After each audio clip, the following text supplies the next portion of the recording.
ভোলা সদরের বাপ্তা ইউনিয়নের চরপটকা গ্রামে আশ্রয়ণ প্রকল্পের ঘর বরাদ্দে উঠেছে অনিয়মের অভিযোগ। ডিবিসির অনুসন্ধানে উঠে এসেছে তার সত্যতা।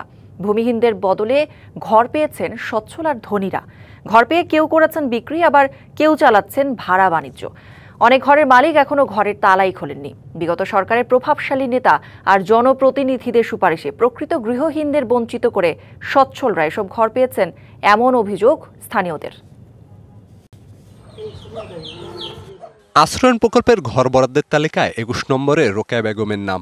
সে অনুযায়ী চরপটকা গ্রামে আশ্রয়ণ প্রকল্পের ৪৭ নম্বর ঘরটি জমিসহ বরাদ্দ হয় তার নামে। তবে এই নারীকে নিয়ে ডিবিসির অনুসন্ধানে উঠে আসে চমকপ্রদ তথ্য। ভূমিহীন দাবি করে ঘর বরাদ্দের আবেদন করলেও বাপ্তা ইউনিয়নের হাজিরহাট গ্রামে রয়েছে রোকেয়ার নিজস্ব বাড়ি। ৪% জমির উপর নির্মিত আধপাকা বাড়িটিতেই বসবাস করেন তিনি। মাঝে মধ্যে সময় কাটাতে যান আশ্রয়ণ প্রকল্পের ঘরে। স্থানীয় চেয়ারম্যান তাকে ঘরটি উপহার দিয়েছেন, এমনটাই বলছেন রোকেয়া। এটা আমার স্বামীর ঘর, আর আমরা এই জায়গায় থাকি না, কিন্তু ওই জায়গায় থাকি, এই জায়গায় ছেলের বউ দিছি, আর ওই জায়গায় আমরাই থাকি। স্যার আমরা তো পাইছি, আমরা চেয়ারম্যানের মাধ্যমে অনুসন্ধানে ঘর বরাদ্দে আর অনেক অনিয়মের তথ্য উঠে এসেছে। তপন রায়ের নামে বরাদ্দ হয় প্রকল্পের ৪৫ নম্বর ঘর। তবে কিছুদিন থাকার পর তা ৯০,০০০ টাকায় কোহিনুর বেগম নামে এক নারীর কাছে বিক্রি করে দেন তিনি।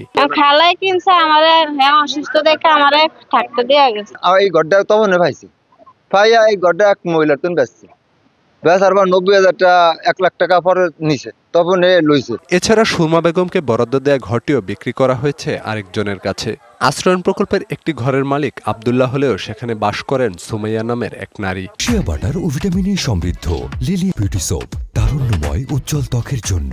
রিমার্ক টাকার সুবাদে আমারে বলছে যে আমার স্ত্রী মারা গেছে, তুমি আমার ঘরটা এখন খালি আছে, তো এখন থাকো, যদি জায়গা জমি কিনতে পারো তখন চলে যাও।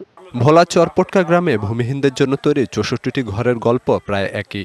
এসব ঘর বরাদ্দ পাওয়ার কথা ছিল ভূমিহীনদের, কিন্তু বাস্তবে পেয়েছেন সচ্ছলরা। এছাড়া এখনো ২৫টি বাড়ির তালাই খোলা হয়নি। জায়গা জমি আছে, এনে ঘর না থেকে বাইরে থাকে, জায়গা এই জায়গায় যারা জায়গা বাড়ি গেছে, ঘর আছে, জায়গা আছে, জমিন আছে, এরা ঘর ভাইয়া বন্ধ করিয়া গেছে গিয়া। তৎকালীন ক্ষমতাসীন আওয়ামী লীগের দলীয় নেতা ও জনপ্রতিনিধিদের কারসাজিতে এমন অনিয়ম, বলছেন স্থানীয়রা। তদন্ত করে প্রকৃত গৃহহীনদের মধ্যে ঘর পুনর্বন্টনের দাবিও তাদের। নেতাগো ইস্টাগানা নেতাগো বাসায় কাজ করে হ্যাঁ সাইয়া দিছে, কিংবা পয়সা নিয়েও দিছে, এই মতো নিরিমেছে ঘর পায়নি। এর ভিতরে ৫টা ঘর বিক্রি হয়ে গেছে, ঘর এমনকি ভাড়া দেওয়া এটার ভিতরে চলে। চরপটকা এলাকায় যদি অনেক হতদরিদ্র আছে, তাদের যদি এই জায়গায় ঘর দেওয়া হতো তো হয়তোবা তারা থাকতো। শর্ত ভঙ্গ করে যারা আশ্রয় প্রকল্পের ঘর নিয়েছেন বা হস্তান্তর করেছেন তাদের বিরুদ্ধে তদন্ত করা হবে, যাচাই বাছাই করে বরাদ্দ বাতিল করা হবে, এমনটাই জানালেন উপজেলা নির্বাহী কর্মকর্তা। অভিযোগ পেয়েছি প্রায় ৩০ থেকে ৩৫টা ঘরে যারা বন্দোবস্ত গ্রহীতা তারা বর্তমানে বসবাস করেন না। তারা যদি বন্দোবস্ত শর্ত বাতিল করে ভঙ্গ করেও এটা হস্তান্তর করে থাকে তাহলে আমরা বিধি মোতাবেক ব্যবস্থা গ্রহণ করা হবে। নতুন করে গৃহহীনদের নামে ঘর বরাদ্দেরও আশ্বাস তার। তবে শুধু আশ্বাস নয়, স্থানীয়রা চান দ্রুত বাস্তবায়ন। DBC news desk.